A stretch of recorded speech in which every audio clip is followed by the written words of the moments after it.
বৰ্তমানৰ চৰকাৰখনে সংখ্যালঘু বিৰোধী স্থিতি তেওঁলোকে গ্ৰহণ কৰিছে আৰু সকলো ক্ষেত্ৰতে যেন সংখ্যালঘুসকলক ইয়াৰ পৰা মূল্যহীন কৰাৰ যি ষড়যন্ত্ৰ সেই ষড়যন্ত্ৰত তেওঁলোকে লিপ্ত হৈছে। ধৰ্মীয় সংখ্যালঘু হোৱা কাৰণেই একমাত্ৰ তেওঁলোকে নাম উপাধি এইবিলাক চাই পেলাই মানুহৰ ওপৰত অত্যাচাৰ নমাই আনিছে। গতিকে এনেকুৱা ধৰণৰ সাম্প্ৰদায়িক যি নীতি সেই নীতি অসম চৰকাৰক পৰিহাৰ কৰিবলৈ আমি অনুৰোধ জনাইছোঁ। মাননীয় মুখ্যমন্ত্ৰী মহোদয়ে ৰাজধৰ্ম পালন কৰিব লাগে। তেখেত একমাত্ৰ এটা বিশেষ জনগোষ্ঠীৰ তেওঁ মুখ্যমন্ত্ৰী নহয়, অসমৰ সৰ্বসাধাৰণ ৰাইজৰ সৰ্বস্তৰৰ ৰাইজৰ তেওঁ মুখ্যমন্ত্ৰী। সেইকাৰণে তেখেতে ৰাজধৰ্ম পালন কৰি পেলাই সকলো জাতি ধৰ্মৰ মানুহক সমানে আগুৱাই লৈ যোৱাৰ কাৰণে আমি আহ্বান জনাইছোঁ। আৰু বৰ্তমান যি অসাংবিধানিকভাৱে উচ্ছেদ অভিযান চলাই আছে এই উচ্ছেদ অভিযান বন্ধ কৰাৰ কাৰণে আমি দাবী উত্থাপন কৰিছোঁ। আজি সংখ্যালঘুৰ ওপৰত যি ধাৰাবাহিকভাৱে অন্যায় আৰু অত্যাচাৰ চলি আছে আমি তাক তীব্ৰ ভাষাৰে নিন্দা কৰিছোঁ, গৰিহণা দিছোঁ। আমি দেখিবলৈ পাইছোঁ যে বৰ্তমানৰ বিজেপি, ইভিপিএল আৰু এজিপিৰ যি চৰকাৰ এই চৰকাৰখনে বাছি বাছি ধৰ্মীয় সংখ্যালঘুসকলক বিভিন্ন ধৰণে পাকে প্ৰকাৰে তেওঁলোকক হাৰাশাস্তি কৰাত তেওঁলোকে ব্যস্ত হৈ পৰিছে। প্ৰথমে আমি দেখিবলৈ পালোঁ কুৰবানীৰ সময়ত মাংসলৈ তেওঁলোকে চৰম বিতৰ্কৰ সূচনা কৰিলে আৰু তাৰ কেইদিনমান পিছতে আমি দেখিবলৈ পালোঁ যে বিভিন্ন ঠাইত তেওঁলোকে অবাধে উচ্ছেদ অভিযান অমানৱীয়ভাৱে তেওঁলোকে কৰি আছে আৰু আৰক্ষীৰ জৰিয়তে যি লাঠি চাৰ্জ কৰি বা বিভিন্ন প্ৰকাৰে ৰাইজৰ ওপৰত হাৰাশাস্তি কৰি আছে আৰু ইতিমধ্যে কেইবাগৰাকী লোকে প্ৰাণ হেৰুৱাব লগা হৈছে। ইয়াৰ আগতে আমি দেখিবলৈ পাইছোঁ যে বাংলাদেশীৰ নামত বিদেশীৰ নামত বহু বৈধ ভাৰতীয় নাগৰিকক তেওঁলোকে পুছবেকৰ নামত উঠাই লৈ পেলাই তাৰ কাটা পাৰ কৰি দি পেলাই বাংলাদেশৰ মাটিত তেওঁলোকক পুছবেক কৰা হৈছে।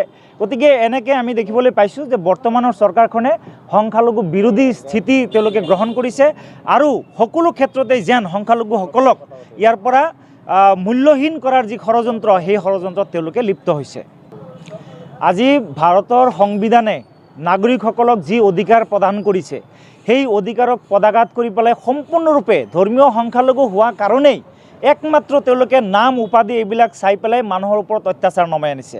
গতিকে এনেকুৱা ধৰণৰ সাম্প্ৰদায়িক যি নীতি সেই নীতি অসম চৰকাৰক পৰিহাৰ কৰিবলৈ আমি অনুৰোধ জনাইছোঁ।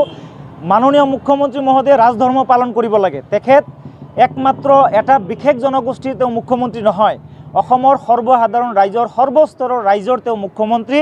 সেইকাৰণে তেখেতে ৰাজধৰ্ম পালন কৰি পেলাই সকলো জাতি ধৰ্মৰ মানুহক সমানে আগুৱাই লৈ যোৱাৰ কাৰণে আমি আহ্বান জনাইছোঁ।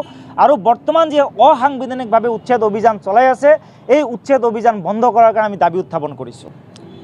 আজি মাননীয় মুখ্যমন্ত্ৰী মহোদয়ে যিবিলাক বিভিন্ন সময়ত আমি দেখিবলৈ পাওঁ যে তেখেতে নিৰস কিছুমান কথা বতৰা কয়, তেখেতে কিছুমান মনে সজা কিছুমান কথা বতৰা কয়। এটা সাংবিধানিক পদত থাকি পেলাই এনেকুৱা ধৰণৰ টুলুঙা মন্তব্য দিয়া কোনো কাৰণতেই গ্ৰহণযোগ্য হ'ব নোৱাৰে। সাংবিধানিকভাৱে এই শিশুসকলৰো অধিকাৰ আছে। আজি এগৰাকী শিশু 14 বছৰ বয়সলৈকে মৌলিক অধিকাৰ হৈছে শিক্ষা গ্ৰহণৰ অধিকাৰ। সেই অধিকাৰৰ পৰা তেখেতসকলক বঞ্চিত কৰা হৈ আছে। আজি ঘৰবিলাক ভাঙি দিয়া হৈছে, স্কুলবিলাক ভাঙি দিয়া হৈছে। আজি হাজাৰ হাজাৰ ছাত্ৰ ছাত্ৰীসকলৰ তেওঁলোকৰ ভৱিষ্যত অন্ধকাৰ হৈ আছে। গতিকে একমাত্ৰ পিতৃ মাতৃৰ দায়িত্ব নহয়, ইয়াত এটা নিৰ্বাচিত চৰকাৰ আছে, গণতান্ত্ৰিক চৰকাৰ আছে, সাংবিধানিকভাৱে চৰকাৰ এটা নিৰ্বাচিত হৈছে আৰু সেই চৰকাৰৰ ইয়াত দায়িত্ব আছে। অন্ন বস্ত্ৰ আৰু বাসস্থান দিয়াৰ দায়িত্ব চৰকাৰৰ আৰু এই অধিকাৰ মৌলিক অধিকাৰ ৰাইজৰ। গতিকে সেই মৌলিক অধিকাৰৰ পৰা ৰাইজক বিচ্ছিন্ন কৰি পেলাই ইয়াত একাংশ লোকক ছেকেণ্ড ক্লাছ চিটিজেন বনোৱাৰ ষড়যন্ত্ৰ চলিছে বুলি আমি অভিযোগ উত্থাপন কৰিব বিচাৰোঁ। যাৰ কাৰণে আজি আমি কৈছোঁ যে ইয়াত সংখ্যালঘু সংখ্যাগুৰু বিভাজন নকৰি সকলো লোককে সকলো নাগৰিককে সমান দৃষ্টিৰে মাননীয় মুখ্যমন্ত্ৰী মহোদয়ে চাওক, সেইটোৱে আমি কামনা কৰিছোঁ।